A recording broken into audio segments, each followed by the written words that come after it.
السلام علیکم دوستو، آج کا موضوع ہے کہ کس طرح سے اپنی جنریشن کو ہم قائل کریں اور سمجھائیں کہ علامہ اقبال رحمت اللہ علیہ کا زندگی کا مقصد کیا تھا۔ آئیے دوستو، آپ لوگوں کو لے کے چلتی ہوں آج ایک ہسٹری کی طرف۔ علامہ اقبال کی شاعری کو سمجھنے کے لیے ہمیں ہسٹری کی پس منظر کو سمجھنا ہوگا۔ آئیے دیکھتے ہیں۔ 1857 first war of independence, British نے مغل امپائر کا آخری کنٹرول توڑ دیا۔ ڈائریکٹ برٹش کراؤن نے انڈیا کا رول شروع کیا، ایسٹ انڈیا کمپنی کا کنٹرول ختم کر دیا۔ 1858 سے 1900 برٹش نے ذمہ داری اور ایگریکلچر سسٹم کو ری آرگنائز کیا، جیسے پرماننٹ سیٹلمنٹ۔ یہ دور رورل اکانومی اور کھیتی پر برٹش کا زیادہ کنٹرول پر تھا۔ ایجوکیشن اور لیگل سسٹم بھی برٹش ماڈل پر شفٹ ہو گئے تھے۔ اب شروع کرتے ہیں یہاں سے مین بات، کیونکہ ایجوکیشن سسٹم بدل رہا تھا، نظریات بدلے جا رہے تھے، اکانومی کرائسس بڑھ رہے تھے، تو کیا ہو رہا تھا وہاں پہ در حقیقت میں؟ وہاں پہ ایک آواز اٹھی، وہاں ایک نامناسب روا چلی۔ وہ کیا تھی؟ اس کے اندر کہا جا رہا تھا کہ قرآن مجید میں جنگ و قتل کی بات ہے، کیوں نہ اسے کچھ نعوذ باللہ تحریف یا اسے بدل دیا جائے، یا اسے انسانوں تک نعوذ باللہ پہنچنے سے روکا جائے۔ یہ وہ تحریک ہے جب علامہ اقبال کی پیدائش ہونے والی تھی۔ جی ہاں، اقبال سے پہلے کے سالوں میں سوشل اور پولیٹیکل انوائرمنٹ، مسلم سوسائٹی میں آئیڈینٹی اور پولیٹیکل پاور کا کرائسس تھا، ویسٹرن ایجوکیشن اور کرسچین مشنریز کا انفلوئنس تھا۔ یہ بیک گراؤنڈ تھا جہاں اقبال کا برتھ یعنی ان کی پیدائش 1877 میں ہوئی۔ ذرا پھر سے 1857 کی طرف چلتے ہیں۔ 1857 کے بعد مغل امپائر ختم ہو گیا اور مسلم کی پولیٹیکل اتھارٹی پوری طرح سے ختم ہو گئی۔ مسلم جو پہلے ایڈمنسٹریٹو اور ملٹری رولز میں ڈومیننٹ تھے، اب برٹش رول کے انڈر مرجنلائز ہو گئے۔ سوسائٹی میں کنفیوژن تھا، ہماری پہچان کیا ہے؟ آئیڈینٹی کرائسس سٹارٹ ہو چکے تھے کہ ہم کس طبقے سے بلانگ کرتے ہیں، ہماری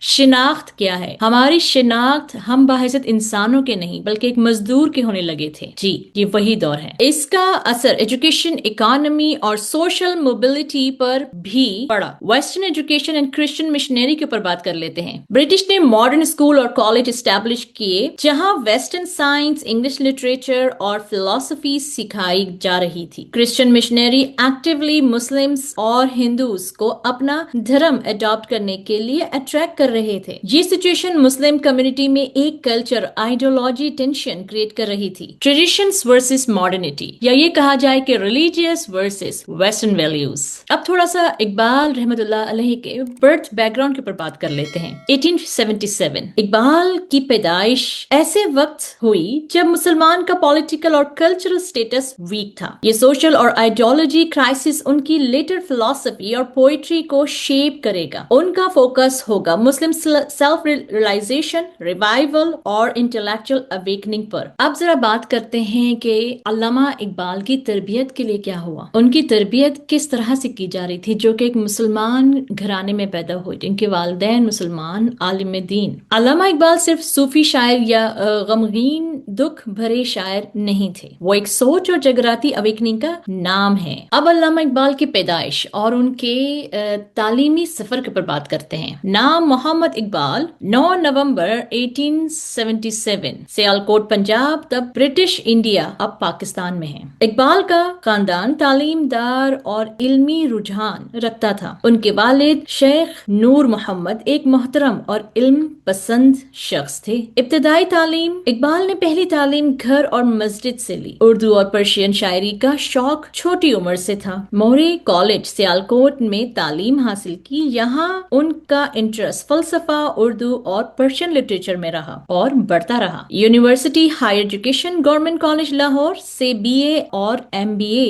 کی ڈگری فلسفی اور پرشین لٹریچر میں لی۔ PhD کے لیے جرمن گئے اور یونیورسٹی آف منیش سے ڈاکٹریٹ ان فلسفی حاصل کی۔ ان کا thesis the development of metaphysics in Persia, جس میں انہوں نے پرشین تھنکر اور صوفی فلسفہ پر ریسرچ کی۔ ان کی لیگل اسٹڈیز کے پر بھی بات کرتے ہیں۔ انگلینڈ لنڈن گئے اور بیرسٹر لا کی ڈگری حاصل کی۔ یہاں ان کو یورپین پولیٹیکل اور سوشل تھاٹ کا بھی علم ہوا۔ اقبال کی تعلیم میں ایسٹ اور ویسٹ کا ملا جلا اثر تھا۔ ایسٹرن اردو پرشین صوفیزم سے روحانی اور ادبی سوچ، ویسٹرن فلسفی، لا، سوشل سائنس سے انالیٹیکل اور ماڈرن سوچ۔ یہ کمبینیشن ان کی شاعری اور فلسفہ فلسفہ خودی کو بیس کرتا ہے۔ اکثر بات کی جاتی ہے کہ کس طرح سے ہم اپنے آنے والی جنریشن کو علامہ اقبال کی خودی اور محبت سے آراستہ کریں۔ آج کا یہ جو ویڈیو میں کرنے جا رہی ہوں، یہ ایسا سمجھ لیجئے کہ ایک طرح سے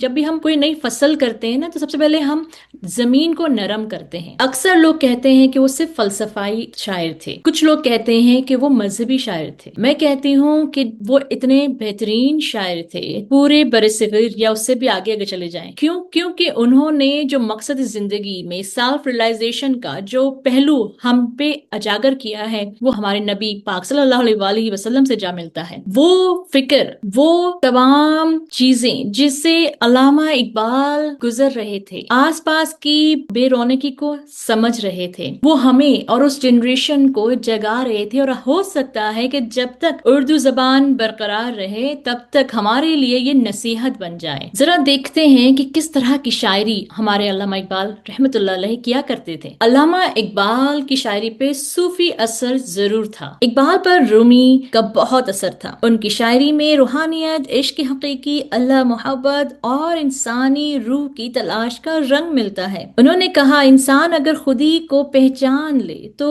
اپنی تقدیر خود لکھ سکتا ہے۔ ان کی شاعری میں اداسی کم اور حوصلہ ہمت زیادہ تھی۔ ان کا پیغام تھا، خودی کو کر بلند اتنا کہ ہر تقدیر سے پہلے خدا بندے سے خود پوچھے، بتا تیری رضا کیا ہے۔ اب بات کر لیتے ہیں کہ کس طرح سے برٹش حکومت اور ان کے اثرات علامہ اقبال رحمت اللہ علیہ کی کو تکلیف دیتا تھا، اور وہ جو فراست رکھتے تھے دور کے بدلتے ہوئے، وہ کتنی گہری تھی۔ اقبال نے دیکھا کہ برٹش نے مسلمانوں کو تعلیم اور فکر کے میدان میں پیچھے چھوڑ دیا تھا، اور ان کے دلوں سے خود پر یقین یعنی سیلف کانفیڈنس نکل گیا تھا۔ اقبال نے اپنی شاعری کے ذریعے مسلمانوں کے اندر عزت، علم اور عمل کا جذبہ دوبارہ پیدا کرنے کی کوشش کی۔ ان کا مقصد سیاست نہیں، صرف روحانی انقلاب تھا، لیکن آخر کار اسی سوچ نے پاکستان کے خیال کو جنم دیا۔ سبحان اللہ۔ مومن وہ نہیں جو تقدیر کا گلہ کرے، مومن وہ ہے جو تقدیر کو بدل دے۔ علامہ اقبال کی کچھ شاعری پہ بات کرتے ہیں، کچھ نظموں پہ بات کرتے ہیں۔ اقبال نے یہ خیال اس دور میں لکھا جب مسلمان برٹش حکومت کے نیچے نا امیدی اور مجبوری میں جی رہی تھی۔ انہوں نے دیکھا لوگ اپنی کمزوری اور ناکامی کو تقدیر کے بہانہ بنا لیتے ہیں کہ جو لکھا ہے وہی ہوگا، اس لیے کوشش چھوڑ دو۔ اقبال نے اس سوچ کے بالکل خلاف لکھا۔ اقبال نے نظریے میں تقدیر کوئی بندش نہیں بلکہ امتحان ہے۔ انسان اگر خدا پر یقین اور خودی کو پہچان لے تو وہ اپنی تقدیر لکھنے کے لائق بن جاتا ہے۔ یہی مومن حقیقی ہے جو صرف دعا نہیں کرتا، عمل اور جذبہ سے نتیجہ بدل دیتا ہے۔ رومی کی طرح وہ کہتے ہیں کہ خدا انسان کے اندر ہے، اور جب انسان اپنے اندر کے خدا کی قدرت کو پہچان لے تو وہ تقدیر کا مصنف، کریٹر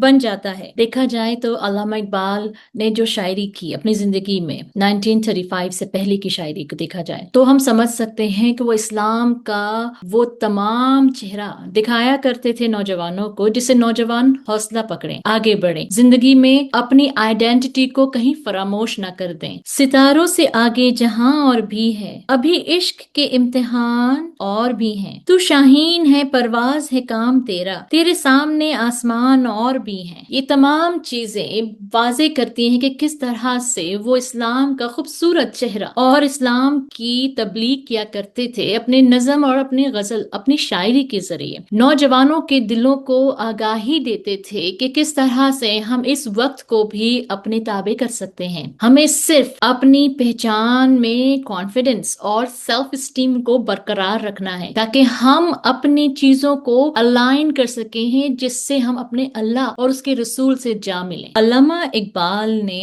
1930 کے بعد جو شاعری کی ان نظموں میں ہمیں ملتا ہے کہ کس طرح سے وہ آگاہ کر رہے ہیں مسلمانوں کو اور تمام امت کو کہ کس طرح سے شیطان بیچ بوتا ہے، شیطان اپنے وعدے پہ ڈٹا ہوا ہے۔ جب وہ اپنے وعدے پہ ڈٹا ہوا ہے تو ہم اس سے کیسے بھول سکتے، ہمیں اسے یاد رکھتے ہوئے اپنی تمام کاوشوں کو الائن کرنا ہے تاکہ ہم فلاح پا جائیں۔ علامہ اقبال کی بال جبریل 1930 اور ضرب کالم 1936 کے درمیان شیطان کا دور ہے، اس دور میں ان کا فلسفہ روحانی اور سیاسی پہلو بہت بہت ابھر کر سامنے آتا ہے۔ خودی کا سرے نہا خودی ہے، ہر چیز کا عالم خودی ہے، رنگ اور لہو کے مثال پہ نہ گر، اپنے حال کا فیصلہ تو خود کر۔ شیطان شورا کا مطلب اقبال کے نظریے سے شیطان نفس، برائی۔ اقبال کے لیے شیطان صرف ایک لٹرل شیطان نہیں بلکہ انسان کے اندر کا برے جذبات، لالچ اور کمزوری ہے۔ شورا یعنی کہ کاؤنسل، یہاں شورا کا مطلب ہے فکری یا اسپرچل اسمبلی۔ شیطان شورا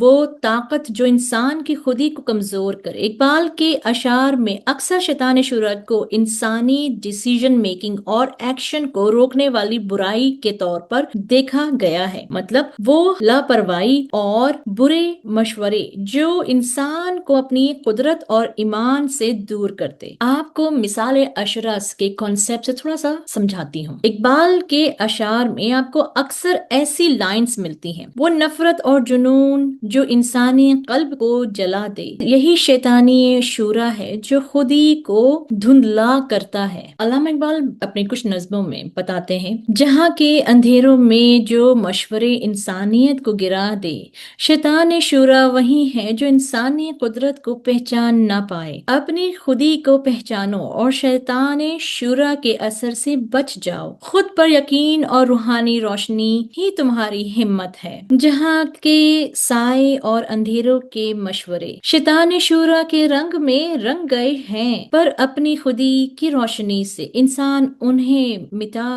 سکتا ہے۔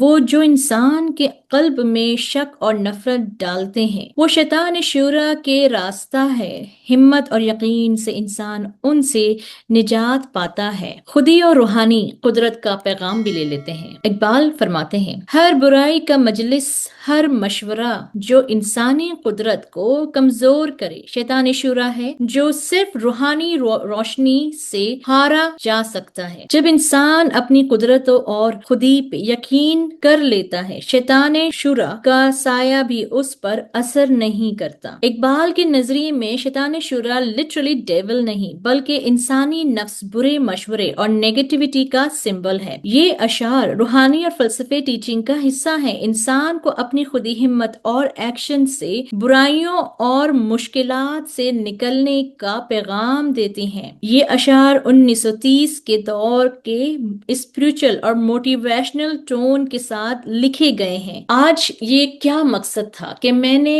اس موضوع کو چوز کیا؟ میں نے اس لیے چوز کیا کیونکہ ایک تو ہم بہت جلدی جا ملنے والے ہیں 9 نومبر سے۔ 9 نومبر یعنی کہ علامہ اقبال کی پیدائش کا دن، جس میں ہم ان کی پیدائش کی خوشیاں مناتے ہیں۔ یہاں پر اس سے بہتر کوئی کنیکشن بلڈ نہیں ہو سکتا کہ جہاں پہ اپنی تمام نیو جنریشن سے کہیں کہ اگر آپ نے آج کے دور کے کسی فلسفی کو یا کسی ایسے شاعر کو پڑھنا ہے جو آپ کو آپ کے نبی اور اس کے رب سے ملا دے، تو علامہ اقبال سے بہتر کوئی نہیں ہے۔ علامہ اقبال ایک فکر، ایک سوچ نہیں بلکہ بدلتے ہوئے دور اور آگے تک دیکھ رہے تھے کہ کس طرح سے مسلمانوں پر ایک ایسا وقت آ گیا ہے جس میں وہ ایک آئیڈینٹی کرائسس پہ چلے گئے ہیں۔ نہ کہ صرف آئیڈینٹی کرائسس پہ بلکہ وہ بگننگ ہے اور اب نہ جانے کہاں انتہا ہوگی۔ لیکن سولوشن ایک ہی ہے، اپنے نفس کو پہچانو، اپنے آپ کو پہچانو، اپنے آپ کو سیلف ریلائزیشن کی طرف لے کر آؤ، اپنے آپ کو قدرتی ایسے وسائل سے جوڑو جو تمہیں تمہارے رب سے ملا دیں۔ آج کے لیے اتنا ہی۔ مجھے سبسکرائب کیجئے، بتائیے کہ میرا کون سا کانٹینٹ آپ کو پسند آتا ہے اور کون سا مزید آپ دیکھنا چاہتے ہیں۔ میری یہ کوشش صرف رہنمائی کی نیت کے علاوہ اس سے زیادہ نہیں۔ ہو سکے تو مجھے بھی اپنی دعاؤں میں یاد رکھیے۔ اللہ حافظ۔